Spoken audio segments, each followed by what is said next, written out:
izin Bu Henu, kami bertiga mengganggu waktunya Bu Henu sebentar. Kami bertiga, saya, Bu Elisa, Bu Pipit, dan Pak Desta, dari calon guru penggerak angkatan dalam dari Kota Batu, ingin belajar bagaimana Bu Henu selaku kepala sekolah atau pengambil kebijakan di sekolah, proses dalam mengidentifikasi ataupun dalam mengambil sebuah keputusan pada suatu permasalahan. Mohon izin, Monggo. Ini bagaimana Bu Henu dapat mengidentifikasi kasus yang ada di sekolah, apakah itu merupakan dilema etika atau sebuah kesukaan? Terima kasih Bu El untuk mengidentifikasi kasus itu dilema etika ataukah bujukan moral. Saya melihat kasusnya itu seperti apa. Kemudian saya melihat atau merujuk pada peraturan yang kita miliki di standar pengelolaan sekolah. Jadi kalau anak misalnya, ini saya akan buka buku tatibnya anak-anak. Kalau misalnya kasusnya itu melibatkan guru, ya saya akan buka peraturan tentang guru seperti Undang-Undang Guru dan Dosen. Atau mungkin perwali tentang guru dan anak. Ya, terima kasih Bu Henu. Kira-kira dalam menjalankan atau mengambil sebuah keputusan, pastinya kan kalau misalnya permasalahan itu terkait dengan kasus dilema yang benar melawan benar gitu, bagaimana caranya Bu Henu memutuskan atau mengambil kebijakan dalam mengatasi masalah tersebut? Saya akan melihat kasus itu secara menyeluruh ya. Kalau kasus itu sangat sensitif sekali, itu biasanya saya tidak melibatkan banyak orang, cukup saya dengan BK dan Waka. Tapi kalau kasusnya itu tidak sangat sensitif atau biasa saja, ya saya akan melibatkan banyak orang, mulai dari wali kelas, kemudian tatib, kemudian koordinator standar atau staf, BK dan Waka, untuk mendiskusikan kira-kira sanksi apa yang cocok atau yang tepat untuk kita ambil. Kemudian dari diskusi itu atau dari berbagai pertimbangan-pertimbangan, bisa jadi kita tidak menerapkan sanksi sesuai yang ada di peraturan, tapi sanksi yang kita berikan itu sesuai kesepakatan bersama dengan staf dan sesuai dengan kebijakan yang sekiranya win-win solution. Misal, ketika anak kelas 9 melakukan pelanggaran berat, padahal sebentar lagi itu sudah ujian sekolah, kurang 2 bulan atau 1 bulan ini sudah ujian sekolah. Seandainya anak ini kita lihat dari berbagai sudut, mulai dari tingkat masalah atau pelanggarannya, kemudian kita lihat dari background keluarga si anak, kemudian kita juga lihat dari faktor ekonomi di keluarga anak itu, maka kami akan mempertimbangkan berbagai hal, terbaiklah yang kita ambil. Misal, kalau anak itu sesuai aturan kita keluarkan, tapi dari sisi faktor ekonomi dia anak orang tidak mampu dan berpeluang untuk tidak melanjutkan sekolah, tentu ini bertentangan dengan perwali wajib belajar, sehingga kita tidak mendukung perwali itu. Maka anak ini kita berikan sanksi lain yang mendidik.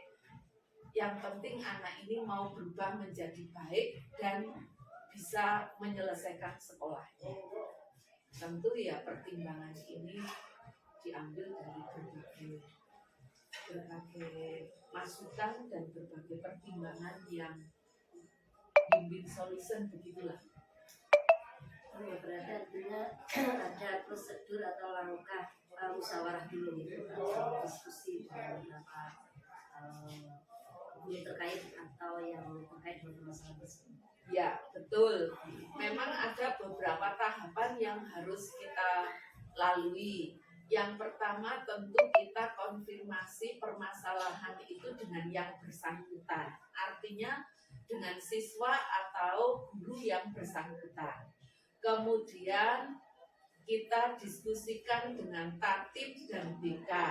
Kemudian kita panggil orang tua untuk konfirmasi permasalahan dengan orang tua. Kemudian kalau seluruh data sudah kami miliki, maka untuk mengambil keputusan itu kita bicarakan dengan staf. Baru kita ambil keputusan bersama, kemudian orang tua kita undang lagi untuk menyampaikan keputusan. Mungkin berikutnya begitu. Baik, Bu Enu melanjutkan dari Bu Elisa. Nah, dalam proses pengambilan keputusan itu menurut Bu Enu selama ini yang sudah dilakukan, apa yang sekiranya dinilai efektif? Jadi kira-kira hal-hal apa sih yang dianggap efektif dalam pengambilan keputusan, terutama dalam kasus dilema etika?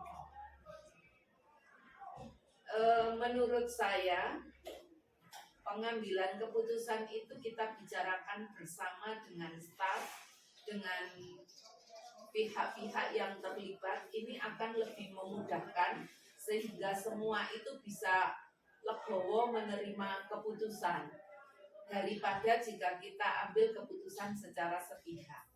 Menurut saya sisi efektifnya di musyawarah itu tadi.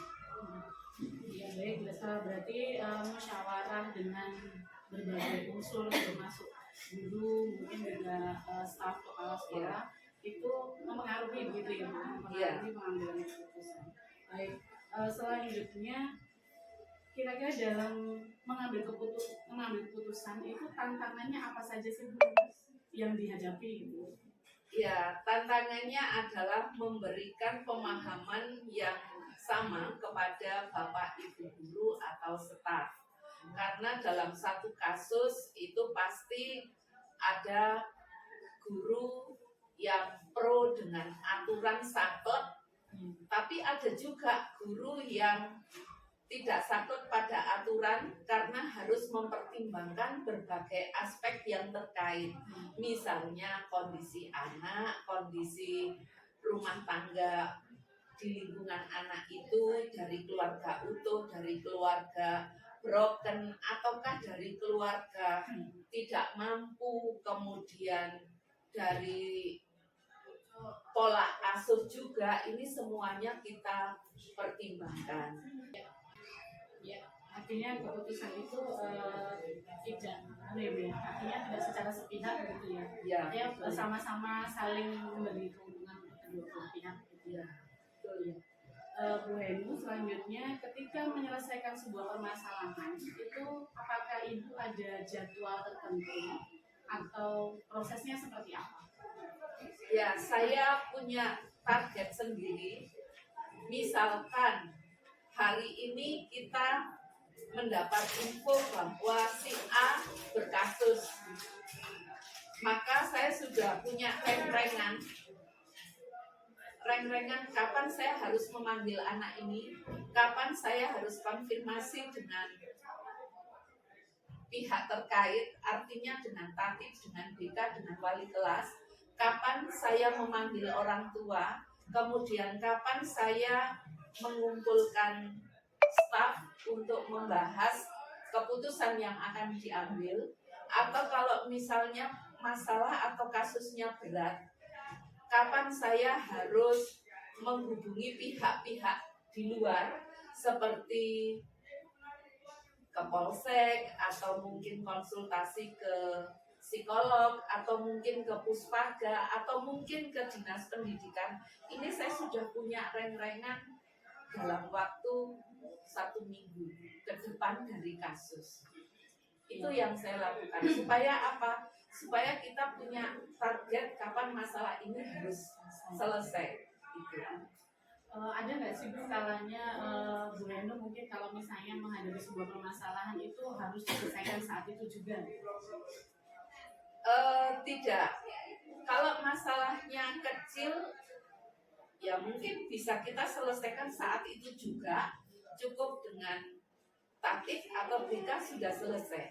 Tapi kalau masalahnya besar dan ini melibatkan banyak pihak, atau mungkin saya melihat bahwa pelaku anak yang berkasus ini kok sepertinya butuh penanganan lebih lanjut, maka saya butuh waktu lebih panjang untuk menyelesaikan. Misalnya, oh ternyata anak ini kalau saya lihat dari pengamatan saya, dari diskusi atau konfirmasi saya berbincang-bincang dengan anak itu kok sepertinya anak ini butuh penanganan lebih lanjut, maka saya akan menghubungi psikolog supaya penanganannya itu bisa tuntas gitu. Jadi itu tergantung kasusnya, bisa kita selesaikan hari itu juga ataukah butuh waktu 2 hari, 3 hari, atau mungkin bahkan 1 minggu. Itu tergantung kasus dan tergantung kondisi anak atau guru yang sedang itu. Terima kasih Bu Endo. Selanjutnya di Pak Desta. Ini menarik sekali tentang faktor-faktor tadi. Kalau tadi Bu Endo sudah menjelaskan tantangan-tantangannya tadi, apakah ada ini faktor pendukung atau yang membantu Bu Endo dalam mengambil keputusan itu tadi? Yang jelas keputusan itu harus saya ambil, baik buruk, pahit, manis, itu kan harus saya ambil. Ada yang pro, ada yang kontra, itu tetap harus saya ambil. Tentu dalam pengambilan keputusan itu saya harus berpikir masak-masak, berpikir matang, terutama dalam hal data dan juga dengan kemaslahatannya. Kira-kira kedepannya itu dampak positif negatifnya itu harus kita perhitungkan betul. Tentu ya kita ambil keputusan itu dengan cari yang win-win solution. Nah, selain meminta pendapat dari staf, Bapak Ibu guru yang terkait, ya salah satu yang membantu saya ambil keputusan adalah hasil konsultasi saya dengan pihak-pihak yang lebih berkompeten, baik itu psikolog maupun konsultasi dengan dinas pendidikan atau dengan polsek misalnya atau puspaga. Itu yang saya lakukan. Pengawas juga itu, sehingga kalau terjadi apa-apa itu dari keputusan yang kita ambil itu ada yang membackup kita, ada yang membantu kita. Jadi kalau kasusnya itu sekiranya itu besar dan berdampak luas, ini saya menyampaikan kasus itu ke pengawas dan dinas pendidikan selaku atasan. Karena kan kalau sampai beliau-beliaunya mendengar dari pihak luar itu kan ya bisa tambah runyam begitu dibandingkan dengan mendengarkan dari kita sendiri. Nah ini yang terakhir Bu, Ya. dari pengalaman Bu tadi itu apa pembelajaran dan mungkin saran bagi kami juga Bu, jika nanti dihadapkan dalam situasi yang sama-sama benar dan kita harus mengambil keputusan itu.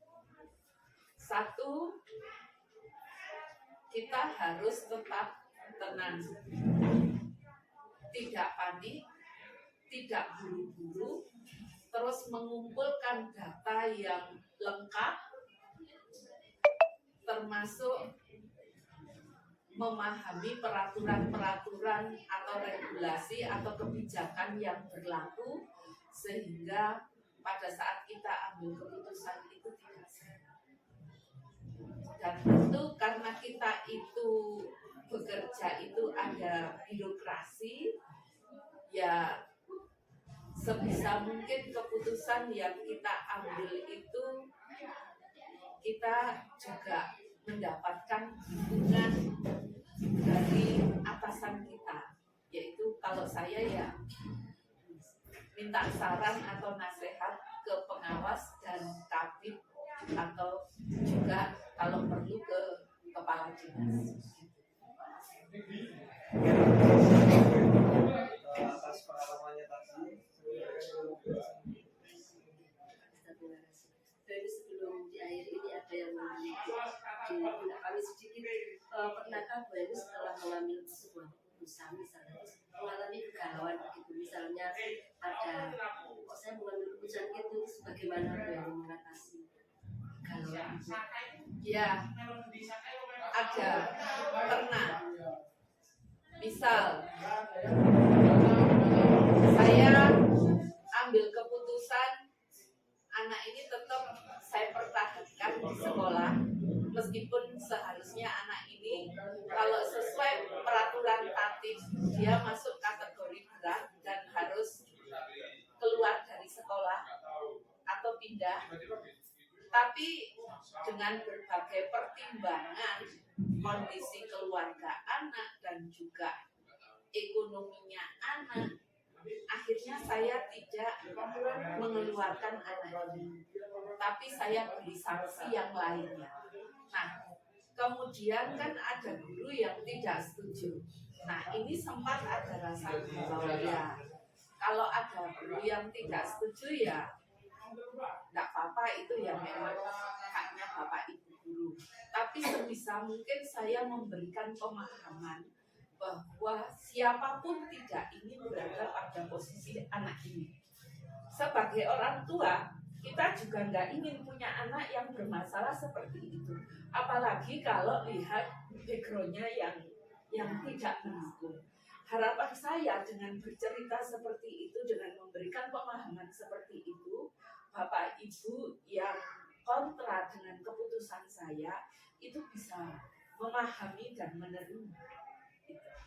Baik Bu Eni, terima kasih banyak sudah berbagi praktik dalam pengambilan keputusan yang selama ini dijalankan di sekolah, terutama terkait dilema etika dan rujukan orang.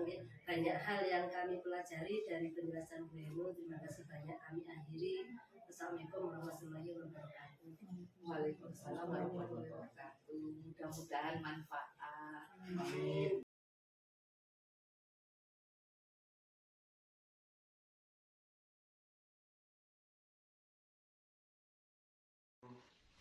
Assalamualaikum Pak Bambang. Waalaikumsalam Bu Elisa. Selamat datang, silakan duduk. Terima kasih. Gini Pak Bambang, ini mohon waktunya sedikit, mau mengganggu sebentar. Saya dari calon guru penggerak angkatan 6 ingin belajar tentang bagaimana sebagai kepala sekolah untuk mengambil sebuah keputusan. Sebelumnya gimana kabarnya Pak Bambang? Alhamdulillah baik dan sehat dan selalu semangat Bu Elisa. Ya. Saya bisa meniru semangatnya Pak Bambang ini. Bu Elisa gimana? Alhamdulillah baik Pak. Cuman agak flu memang akhir ini karena cuacanya itu memang di Kota Batu ini ekstrim kayaknya, sehingga saya sudah mulai ini suaranya sudah mulai berubah. Wah, ini perlu banyak vitamin dan banyak makan ini ya. Iya Pak Bambang. Mohon izin bisa dimulai. Oh iya, Pak? silakan. Gini Pak, di sekolah pasti kita kan akan menemukan suatu masalah, gitu nih, pasti ada permasalahan. Bukan hanya masalah, tetapi dalam bagaimana cara Bapak dalam menangani atau mengidentifikasi kasus-kasus di sekolah. Apakah itu masuk di rujukan moral atau itu masuk di dilema etika? Begini Bu Elisa ya, memang dalam suatu lembaga dimanapun itu pasti akan menemui suatu masalah gitu ya. Tapi tentunya di situ diperlukan suatu keterampilan dan kompetensi seorang kepala sekolah dalam memanajemen bagaimana masalah-masalah itu bisa diatasi, bisa diselesaikan tanpa merugikan dan mengorbankan. Mohon izin Pak Bambang, bisa kita mulai nggih? Nggih, monggo silakan. Begini Pak Bambang, sebagai kepala sekolah dalam menjalankan pengambilan keputusan di sekolah, terutama untuk permasalahan yang ada, bagaimana Bapak mengambil sebuah kebijakan, suatu keputusan agar tidak menimbulkan dilema, itu gimana Pak? Ya, tentunya dalam mengambil keputusan, apalagi dalam hal beberapa masalah-masalah yang ada di sekolah, itu kita harus punya prinsip, gitu ya. Ya, yang pertama kita utamakan dulu apakah keputusan yang akan kita ambil itu nanti bertentangan dengan peraturan yang ada. Itu kunci yang pertama. Kemudian yang kedua, apakah keputusan itu bersifat individual atau umum. Nah, kalau bisa diutamakan memihak kepada kepentingan umum. Dan yang terakhir, kita perhatikan apakah ini betul-betul mengutamakan kepentingan pembelajaran, terutama bagi kebaikan peserta didik kita. Begitu Bu. Seandainya Pak, permasalahan itu mengandung dua unsur yang sama-sama penting, istilahnya gimana ya? Sama-sama mengandung nilai kebajikan, misalnya sama-sama benar, seperti itu, bagaimana langkah Bapak dalam mengambil sebuah keputusan?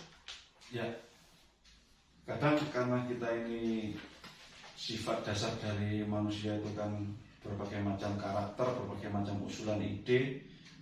Memang seringkali kita temui beberapa usulan-usulan atau ide-ide yang sifatnya benar semua, gitu ya, benar semua.